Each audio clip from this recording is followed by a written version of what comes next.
I'll start off by introducing myself. I'm Brent Glass, Executive Director of the Sing Sing Prison Museum. And the museum is a nonprofit, independent organization with a board of trustees and a very small staff based in Ossining, New York, where we hope to build a new kind of institution, a new kind of organization that will tell the story of Sing Sing, but also be relevant to the national conversation about incarceration and reform. So it's a history museum, but a history museum with a purpose. And one of the purposes is to showcase the work of people who have been impacted by the justice system. And so our guests today can introduce themselves, but I'd like to, and why don't we start off, who do you read or who have you read that inspires you, or if not reading them, have seen them perform poetry or reading their work? Hi, everyone. I am Greatness, and what inspires my poetry is my pain that I experience in life. Like, I read poets before I had some, famous quotes and famous writers that I have read, but what really unlocks me and what really gets me going is my pain that I went through, life experiences, rather it be something that I physically went through or I've seen someone close to me go through. Can you talk a little bit more about that life experience when you say throughout your life or any one particular time? Or No, it's throughout my life. I tend to say my life is the pain. My pain is my profession project, because it don't matter what I do, it's gonna tie back to something, rather, me being born and my grandmother having to make a choice, rather she wanna save my mom or me growing up and not knowing my real name until I was like 24 years old, after I was already a mom of two boys, or me going through domestic violence as a teenage mom, or me being touched inappropriately as a before I even got into junior high school. But then, once I get into junior high school and then, I start liking boys or whatever, then, I go through a betrayal from my stepsister, which later ended up with me going to spend a short time in juvie, and then, me coming home. And then even with that, my mom, like, being a person who turned me in when that wasn't really your daughter, like, that's your daughter, but I'm really the daughter you had. So all my pain is what inspires my writing. how long have you been writing? Actually, for about 2 years, being in a community of women that was just an impacted also. And, we having little workshops and poetry workshops and creative workshops. And that's actually who I found out who I truly was, when I found out who I truly was. Mm-hmm. Nascimento, do you want to say something about who have you read or that has inspired you in your writing? Sure, I'll go next. So my name is Nascimento Blair. I am a poet. I'm a philosopher at heart. I've read books that's been published 200 to 300 years ago. I've read books from Nietzsche, Tocqueville. I've read poems from Edgar Allan Poe.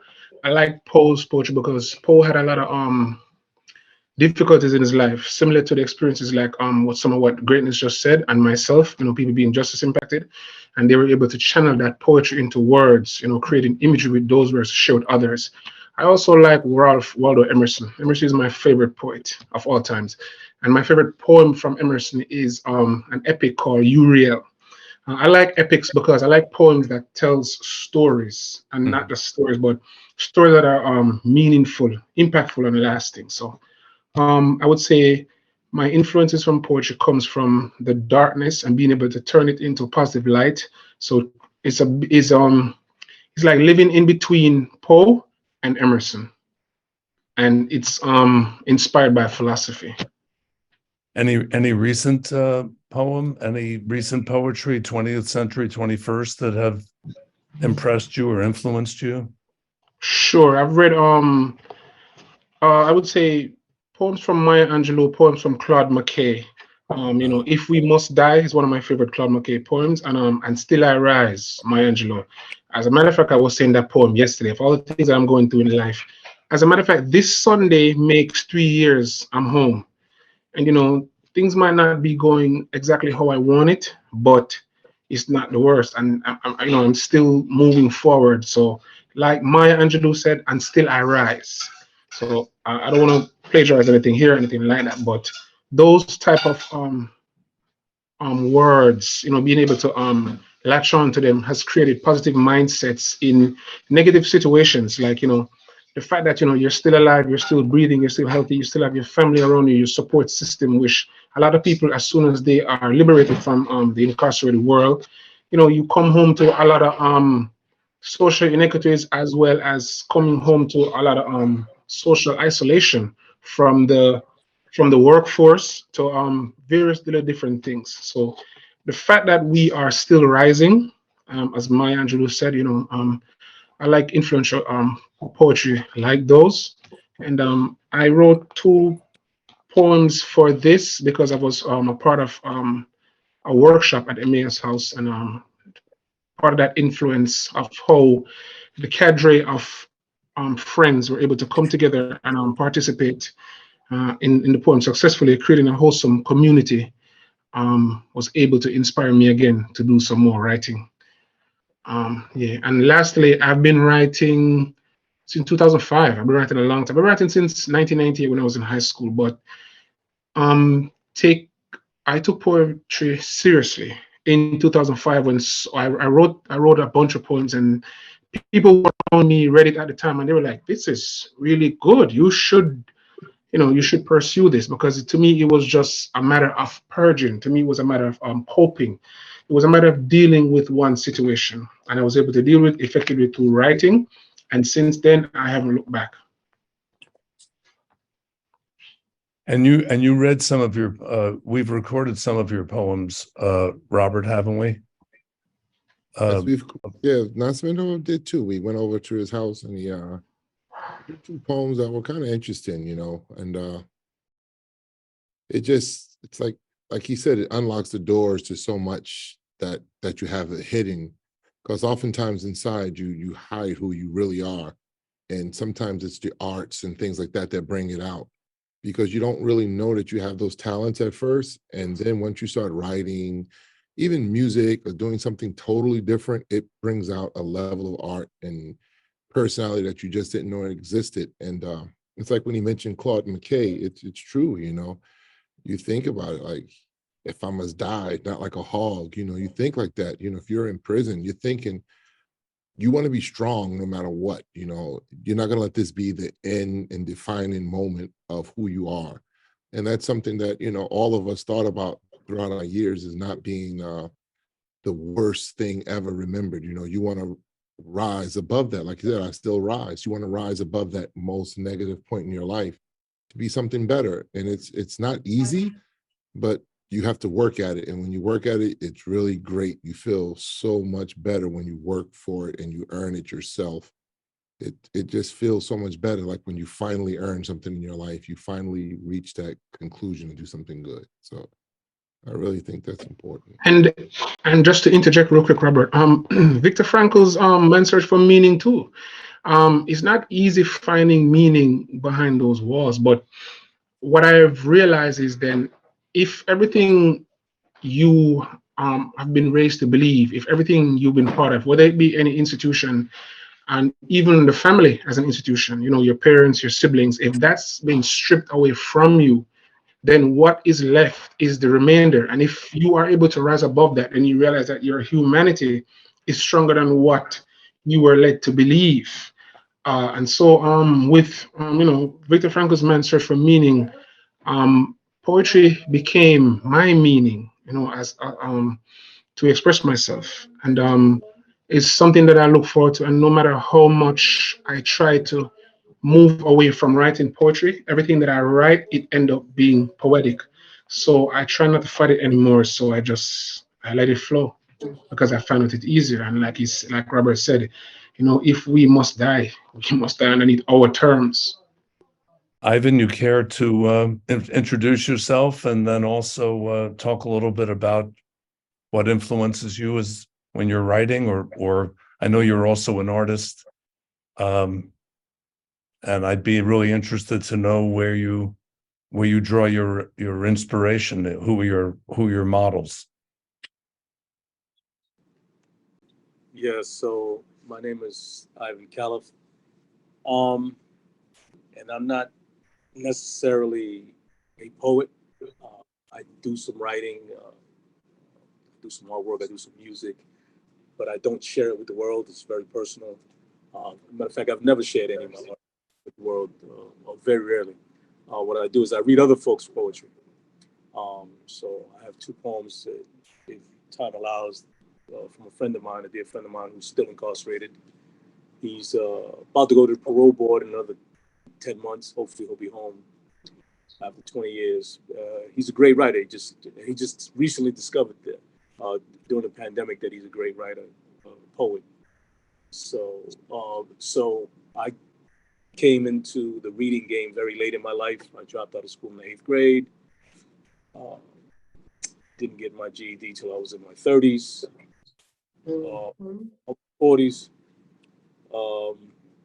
Got a college degree before 2 degrees before I left prison. Um, and I did a lot of reading. I consumed everything. Anything you can think of, I don't care what it was, I consumed it, no matter how stale or how dry or how complex it was. And I still do the same. Do you want to read one of the poems that you Fantastic. That'd be fantastic. Let me just pull it up again. who is it by? So the poem is by a good friend of mine, and we all know him here. His name is, as Nascimento knows him, so does Rose. His name is Cedric Blackwell, and he's presently incarcerated at Woodburn Correctional Facility. And this one is untitled, but the other one that I want to read is titled. So I'll start. It's okay. Sure. It's tears, not the ordinary ones, but the ones that fill the eye completely. The tears that feel like they're crying tears. The ones that blur your vision and make your chest so heavy with sobbing. Breathing becomes more of a chore than an involuntary response. For me, it happens here. Listening to the blaring volume, the almost unbearable loudness of silence as it becomes the catalyst of change, where quiet is a salve, a spiritual ointment treating and soothing aches and pains and nursing my mind and body and soul back to health. It happens this way as well. I'm sure it's a celestial experience that addresses the discomfort, be it holy words etched onto silken paper, bent knees and collapsed hands. Sorry, let me say that again. I'm sure it's a celestial experience that addresses the discomfort, be it holy words etched onto silken paper, bent knees and clasped hands, a forehead pressed against the coolness of a scented rug, or the whisper of hope from Mother Earth that allows me to purge and cultivate a sacred space for wellness to enter. This is how my grandma did it. I would be remiss if I did not mention the importance of time, the phenomenon of seconds turning into minutes, minutes into hours, hours into days, sand shifting through the clock's narrow passage as old wounds scab over, their itchy presence, a reassurance that restoration is near. I learned two things here: patience and trust, and both are necessary if it is magic you're looking for. Ultimately, the process resides in my willingness to let it happen, a willingness to let my emotional fatigue and physical exhaustion fuel a desire to no longer be shackled to the frustration of my fears or the pain of my past. A discovered fortitude that pushes a want of learning, growing, and freeing myself from that which once bound me to angst, agony, and despair, from that which made me a stranger to hope, love, and life. A fortitude that allows me to shake off the coat of battery and brokenness. A fortitude that allows me to shake off the coat of battery and brokenness and heal. So the poem was about healing. What is his process? Someone had asked me to reach out to my brothers and sisters inside for some poetry about healing. And this was his rendition, and it's his process of healing and how he goes about it and how he deals with pain and anger and frustration. Thank you. That's amazing. I have another one if it's all right. Yes. And this is again by Cedric Blackwell. And it's about his fear of coming home after so much time. It's an incredible poem, and it's called A Long Time Coming. It's entitled A Long Time Coming. And he's talking to freedom. So freedom, if you are in fact real, consider this. I have wrestled daily with the fear of life beyond the confines of a prison cell. I have questioned the stability of barbed wire, the strength of concrete wall versus the fortitude of my being, and decided that despite all of my insecurities of what may or may not await me on the other side, I can and will rise to the uncertainty of liberty, of being free. I have been captive for thousands of days, 7,300 to be exact. I have been considerably patient, deliberately positive, and extremely productive during my captivity. I have used the right tools on myself. I've allowed the tools to do their work, and I have made sure to take care of the tools. I believe if given the opportunity to reemerge from the ashes of incarceration, I will be all that my family needs me to be, all that the world expects me to be, and all that the Creator designed me to be. Thank you. Wow, thank you. And I know Greatness, you also read for Robert, so I don't think you need to read another one unless you wanted to. I mean, I'm always down to read a poem. Okay, here we go. It's a short one, so Yes, I won't keep please. it out here too long. I haven't really titled this one, so I'm gonna just say untitled, and it go 2 numbers, 1 letter, 4 digits is the identification that they acknowledge my people by. Locked in cells, visions from hell, broken spirits praying for anything other than their life being a farewell. Lost of their reality, but the gain of newfound tragedy. Feelings of hope, reaching for despair, while dignity is wrapped around one's neck like a noose, and that thought alone makes me want to choke. Can I have some water? Can I have some water? Is all that I feel in my veins, because we're going to go a little bit deeper and we're going to discuss all these years of pain. The lack of empathetic approach is a tool to help keep our people in a system that's inhumane. Legal misrepresentation is also a song with melodies, but the ones that deprive the many people that doesn't deserve to be treated as a Class A felony. Stinging the soul like the color of gold. Unfortunate wings like the bird trapped, stinging and screaming. Connecting the sing with the credible and the sing with the hope. Breaking down the bridge from the sun. Corrections being implemented, facilitating God's will. all the way back to when he told Pharaoh to let my people go. And yeah, I'm gonna leave it right there. Thank you. Thank you. That's a work in progress. Thank you. Yeah.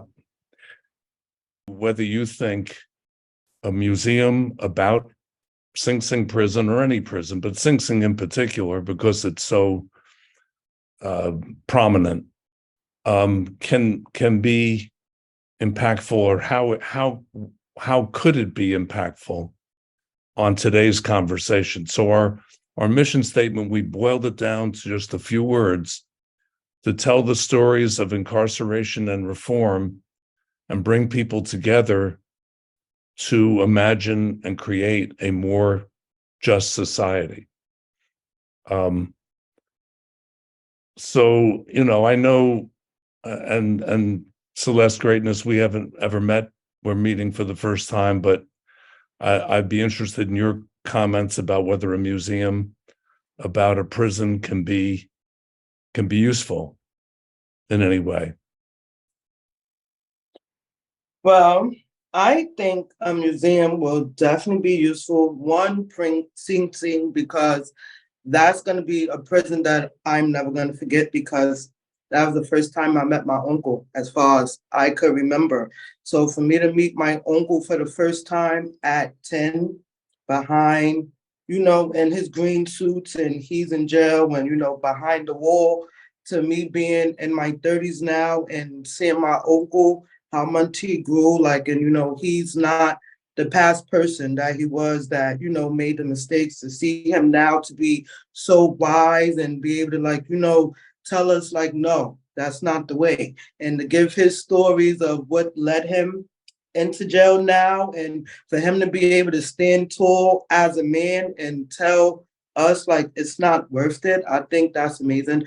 But outside of that, I think a museum, because I'm always thinking about the youth, because a lot of my run-ins with the law and everything comes back to my youth years. Even when I was a elementary and I became a youth offender, somebody asked me, did you ever hear about Scared Straight? And I started laughing, because to me, I was one of them youth that went to Scared Straight, but it didn't scare me straight. I thought it was funny, oh, so you cutting somebody over a donut, you was just that mad and angry that you want to do something like that. But to see a museum, to see artists that been incarcerated, or, to see people that been incarcerated tell their stories, I feel like that'd be more impactful to show it in a form of art. Then, stories matter. I'm one of them people that's big on storytelling. I'm a storyteller before everything, because I feel like a story goes with everything. I don't care with product, with service, it don't matter what you trying to sell. It's the story that people really going to buy. So to take the youth, because I'm always going to advocate for the youth, that's my passion right there. For them to go to a prison museum and to see stuff like that, I feel like that would change their trajectory and their perspective on a whole lot of things. So I'm all for the prison museum. Yes. Thank you. Just wanted to tell you that I'm in the chat now, Ronette. It took me so long. I'm sorry. That's all right. That's all right. We're asking. Welcome, Queen. I'm sorry. Thank you. I seen you on my tablet, but now I'm on my phone. But I seen you before. Well, we're recording, Ronette, and so it's still, even though we can't see you, we can hear you. And my name is Brent. We've never met before, but I'm the director of the Sing Sing Prison Museum. And welcome and thank you. Nice to meet you, and welcome to this conversation. We're going to just back up a little bit, because I did see the recording that you did with Robert, and you read some of your spoken word texts. And I just was asking the question, and we're going to be able to edit all these comments, so it doesn't matter what order they're coming in. Who who influences you as a writer? Is there any person now or in history I or feel like anything? people in the past who went through a struggle, who had a story to tell about the darkness, that is somebody that I look forward to reading, like Thurgood Marshall and stuff like that, because we're learning stories. Because I live in Harlem, so I'm basically now at 28 and about to be 29. I'm learning stories on people who made history. And I just find it very fascinating and important to me. And I need to keep reading because a lot of the streets that I live on are named after people who did historic things. And I feel like we have to visit the past and we have to keep reading up on people who spoke about what they've been through because it might add up to something we've been through. So I really like to go back in the past and see what kind of spoken stuff people have. You know, it's interesting. We didn't plan it this way. Just happened to be a day that was convenient for everyone, but it is the 55th anniversary of the assassination of Dr. Martin Luther King Jr. This day 55 years ago. And I'm old enough to remember it. Most of you are not. But Yeah, I saw it this morning. Not to cut you look at but I saw it this morning when I woke up because I have certain timeline on my calendar, and I saw that yeah, today is the day, and I saw it on Democracy Now! Too. do you any of you ever read any of his work or see any of his speeches? The reason I thought of it is Ronette was mentioning about streets named, and there are many in this country named for Dr. King, but I know there are many others in New York named for many other people. There's something good Dr. King used to say, don't judge a content by the color of their skin, but by the character of that person. And that's very important. So that makes me think about changing my attitude and being better because it's all about the attitude. So those are some of his words that are very there still today. I think it's important what they said it's like understanding our past. You know, that's almost very important to understand our past so we can know where we're going in the future. I know a lot of times we just want to do and don't really think about our past, and that hurts us a lot. You know, I look back at the past that we had, like being with Ivan and Nascimento. It was important to reflect on a lot of that for me today because it was important, the things that we lived through and went through and learned from each other. I don't want to do that again. I want to do that here with them. You know, I don't want to do that again.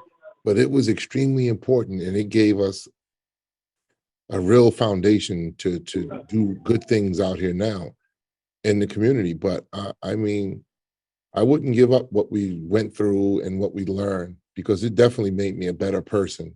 But it's hard, you know, it's really hard to just not remember all those hard times and people just, as they say, putting their foot on your neck, treating you like nothing, you know, like that hog we mentioned earlier. And it took a lot to get where we are today.